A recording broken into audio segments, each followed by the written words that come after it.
Ça va? Je compte sur vous dimanche, hein? Sur ce marché du Pas-de-Calais ce matin, Marine Le Pen appelle à la mobilisation. Après le premier tour hier, la présidente du Front National est en ballottage très favorable avec 46% des voix. Mais derrière ce score, il y a de la déception au niveau national pour le FN. 13,2%, c'est un score inférieur à 2012.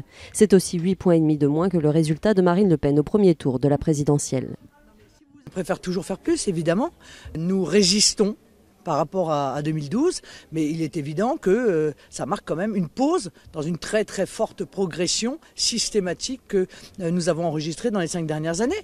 Nous sommes lucides là-dessus. Patron de la campagne pour ces législatives, Nicolas Bay a été éliminé dès le premier tour en Seine-Maritime. Mais selon lui, le recul du FN n'est pas si notable.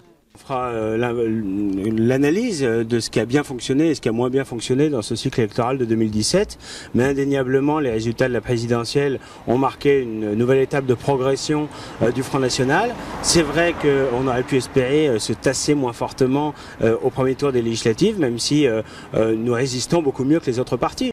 Critiqué en interne, Florian Philippot décroche lui la première place en Moselle, avec un petit point d'avance sur le candidat de La République En Marche. Selon lui, le FN a limité les dégâts.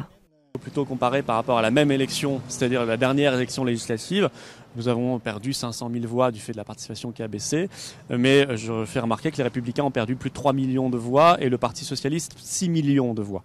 Donc on voit qu'on a résisté un peu mieux quand même que les autres à cette vague Macron. Le FN ne devrait pas réussir à atteindre le chiffre de 15 élus dimanche prochain, le seuil qui lui aurait permis d'avoir pour la première fois un groupe parlementaire dans la future Assemblée.